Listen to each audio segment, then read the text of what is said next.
Thanks for joining us on ARC Salt Lake. I'm Jamie McGriff. It's Tuesday, December 23rd, and tonight we are diving into the big announcement today. The remains of 9-year-old Melodee Buzzard from California were found.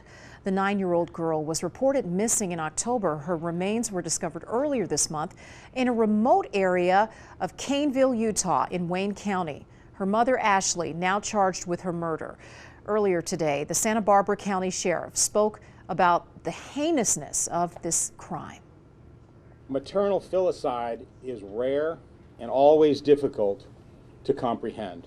But this level of criminal activity is particularly shocking given the calculated, cold-blooded, and criminally sophisticated premeditation and heartlessness that went into planning it, and the ruthlessness that went into actually committing the crime.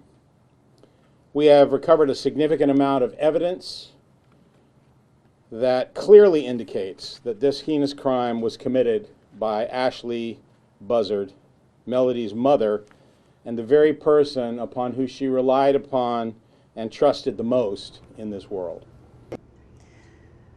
During the news conference, the sheriff gave a detailed timeline of their investigation into Melodee's disappearance and how they finally linked Ashley to her daughter's killing. October 14th, 2005, a school administrator reported Melodee's prolonged absence from school.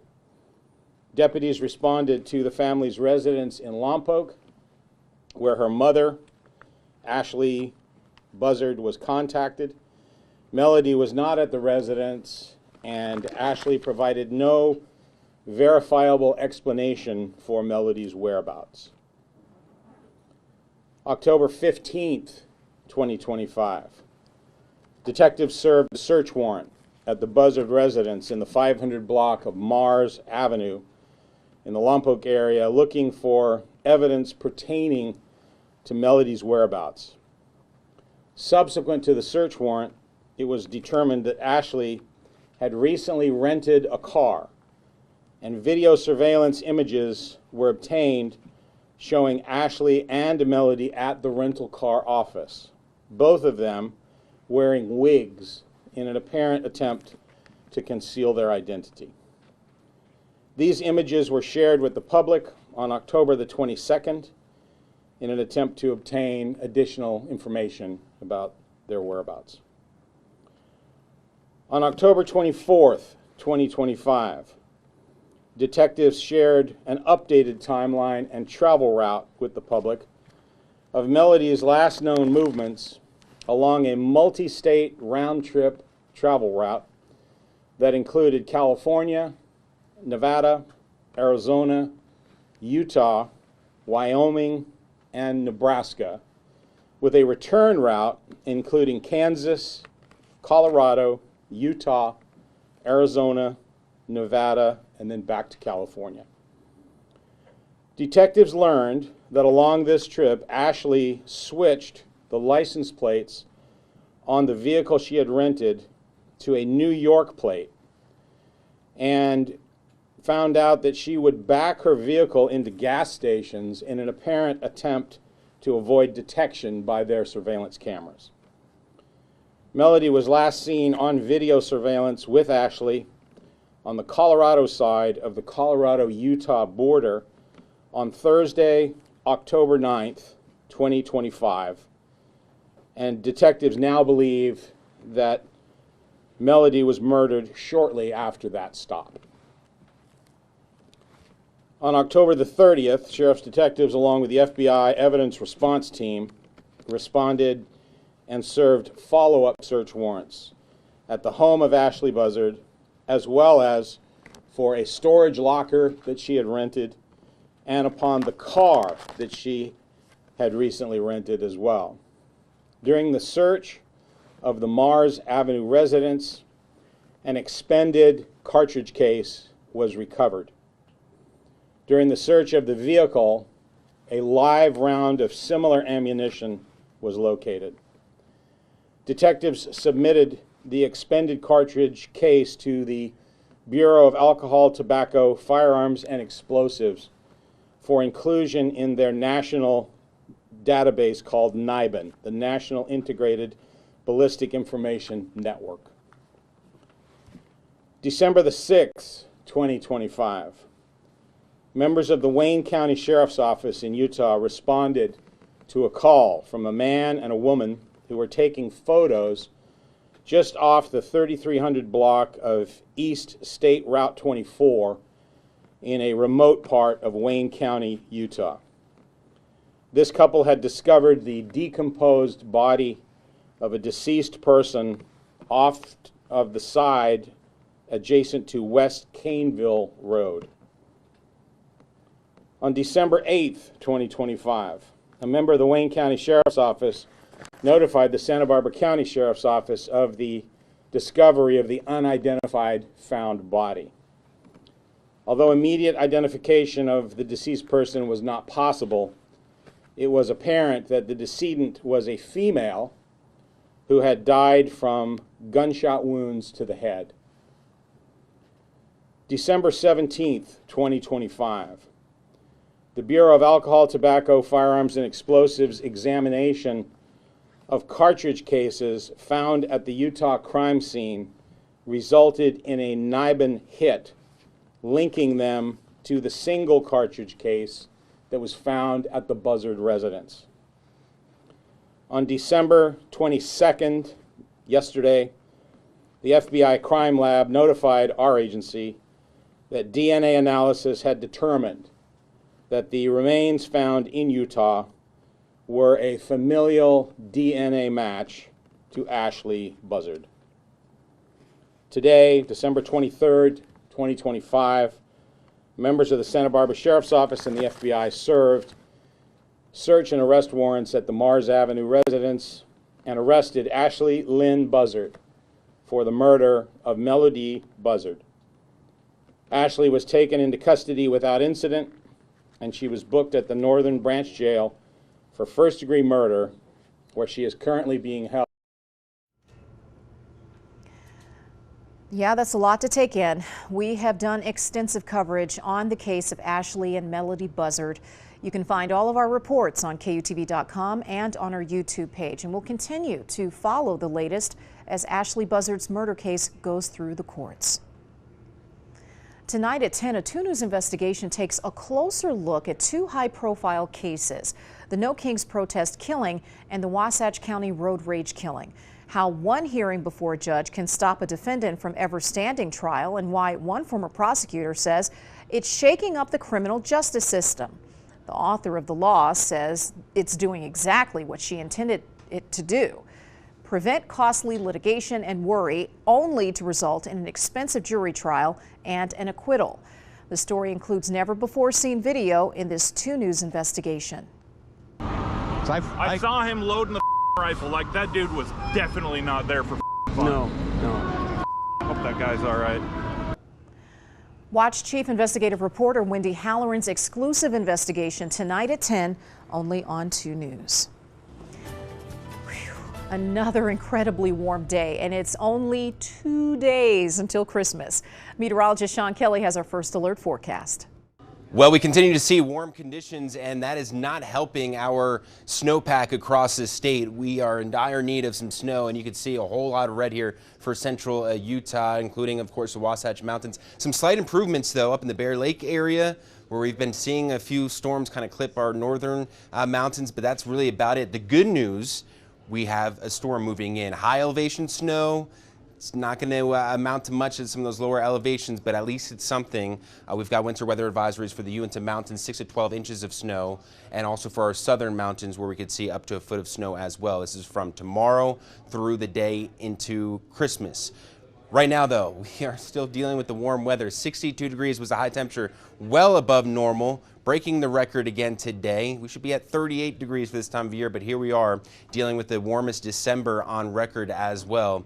And things will continue to be mild as we're still into the 50s and 60s here this evening. Quiet and cloudy and mild through the overnight, but again, we're looking at some big changes. Our Christmas week storm moves in tomorrow night into the day on Thursday, lingering into Friday with another wave, colder wave, could bring some snow across the valley floors. We'll talk about that coming up. All right, thanks, Sean. Coming up on ARC Salt Lake, hundreds of thousands of dollars lost. The fake threat that's catching countless Utahns off guard.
Tonight, a sophisticated phone scam is costing Utahns hundreds of thousands, even millions of dollars. And it's not just targeting older adults. Young people are falling victim to the scams. And 2 News Investigates' Ariel Harrison shows us how technology is making the jury duty scam seem way more realistic.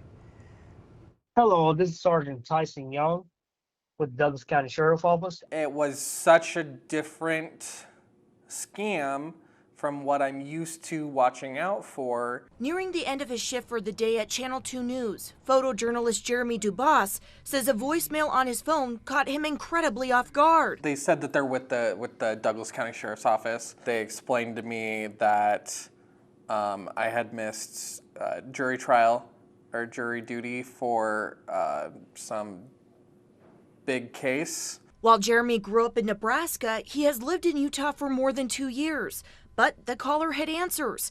He explained the subpoena went to an old address where it was signed for by someone there on his behalf, and missing jury duty meant jail time. So at this point, what do you do?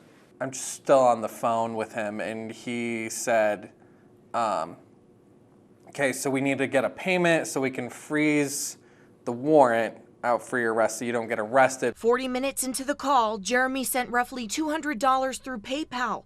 Within the hour, he knew he'd been scammed. I'm very on high alert when I get an email, when I get a phone call, when I get a text message. This one just caught me off guard. But he's not alone. How many calls would you guys say you get within a month about this? Well, we get at least 30 a day. Davis County Sheriff Department Detective Megan Reed says the jury duty scam is hitting the Beehive State hard. Utah is losing a lot of money to these scammers. Are we talking about thousands, millions? Hundreds of thousands. Just last week we had a victim lose $12,000. That was their entire savings in that particular account. And it's not just older victims. It is happening to all ages. Scammers calling using real detective names, spoofing real law enforcement numbers, even using personal information about you from online.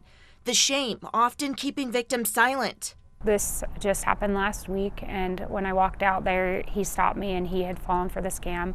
He drove all the way to a cryptocurrency ATM that didn't have a sign on it, where the scammers knew that there wasn't a sign, several cities away from where he lived, to deposit the money. He lost everything in his savings and hadn't told his family yet, so it's pretty devastating for him.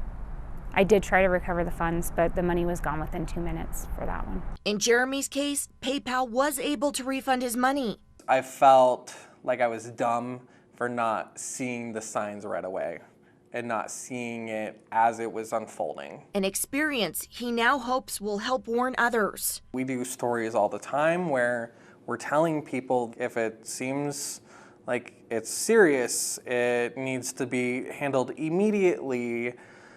You're supposed to pause and think about what is going on. Now, this scam is being investigated at the federal level because of how much people are losing.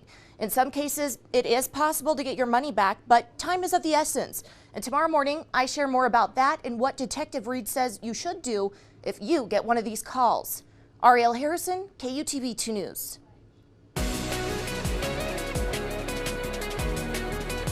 800 families getting an early Christmas present today. Crossroads Urban Center worked with the Rowland Hall School and gave away 800 turkeys and all the side dishes that are necessary for a complete holiday meal. Volunteers helped fill the bags and place them in people's cars. The food was given away on a first-come, first-served basis. Crossroads Urban Center has been doing this with the Rowland Hall School before Christmas for more than 30 years. And since we're talking about Christmas, it's not too late to help a child or senior in need this holiday season. You can still donate. Yes, you can still donate to the 33rd annual KUTV Salvation Army Angel Tree. You can scan the QR code on your screen, make a monetary donation, and you can make a donation at any Cypress Credit Union or Smith's Marketplace. Monetary donations will be accepted until the end of the year. Well, it certainly doesn't feel like the end of the year when we're talking about those temperatures. Let's check in with our meteorologist, Sean Kelly, with that first alert forecast. Well, it's not only warm, it is windy. In fact, it's going to get even windier as we get in the day tomorrow. We've got wind advisories in effect for the western part of the state, as we're going to see the potential for 50-mile-per-hour wind gusts and blowing dust out there for the western part of the state. You can see that here on the Futurecast as we get in the day tomorrow. Over 55-mile-per-hour winds likely in the Tooele County area. So this will be problematic for anything that isn't secured in your yard. Make sure everything is extra tied down here and secured. Cedar City area could see over 50-mile-per-hour winds up and down the I-15 corridor, and perhaps even windier for the entire state as we get into Christmas. So we're kind of in this thing here with the warm and windy weather, and it's because of the windy weather that we're seeing such warm conditions with the winds of the south. We actually just bumped up the temperature back up to 62 degrees for the high today, so another record. We're into the 50s and 60s here up and down the Wasatch Front. A few sprinkles here possible this evening down across the southwestern part of the state and into the overnight for southern Utah, but we'll be mainly dry tomorrow and mainly dry through much of the day tomorrow afternoon and evening as well. It's just going to be starting to rain pretty heavily across the western border here out across Nevada, but it's tomorrow night more so after sunset that we start to see periods of heavy rain down in southwestern Utah into portions of northern Utah. into Christmas morning, and then maybe it's looking likely that we'll see a lull in activity here for much of Christmas Day. So you might be able to be outside enjoying the warm, windy weather with mainly dry conditions before the next round of rain moves in Thursday night into Friday. And it's this round that by Friday night, we'll see colder air and a cold front move in, and those snow levels will drop with it. And we could potentially, if there's still some lingering moisture, some lingering precipitation, we might see some snowflakes here down across the valley floors. Not expecting any accumulations, but at least it's something. At least it is something here. In terms of rainfall amounts, we've got a whole lot of moisture heading our way, a whole lot of water, over a ½ inch in many spots, which also will bring us with a few thunderstorms, some slow-moving storms. We could see some potential for some flash flooding down in the southwestern part of the state, so make sure you're avoiding any of those flash flood prone areas. Snowfall amounts 6 to 12 inches above 9,000 feet, so it's high elevation snow for much of the state, but around 8,000 feet, we might see about 3 to 6 inches of snow as well. Anything below that, there will be kind of a trace to an inch. So really, again, high elevation, mild storm. St. George, you're looking at temperatures here that will cool off. We'll see the next few days of some showers out there through the start of the weekend, cooler into Sunday, and then across the Wasatch Front. Again, the best chance for rain tomorrow for us will be tomorrow night into early Thursday morning, but the majority of the day will just be mild, breezy and cloudy. Friday, though, mix of rain and snow possible into Saturday with some lingering snow showers, much colder by Sunday into Monday.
A Utah woman just gave birth to a healthy baby boy underneath a Christmas tree. Karina and Justin Largo live in Provo, and she realized her baby was coming, so they rushed to the hospital.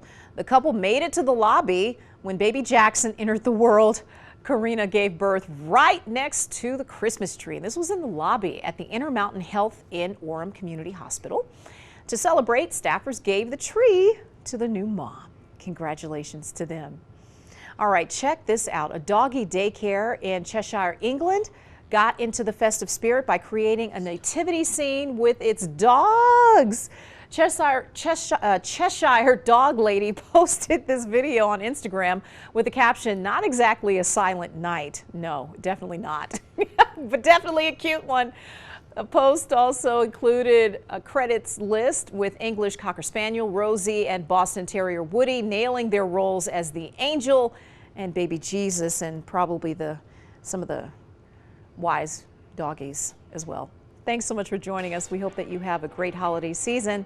We'll see you again tomorrow.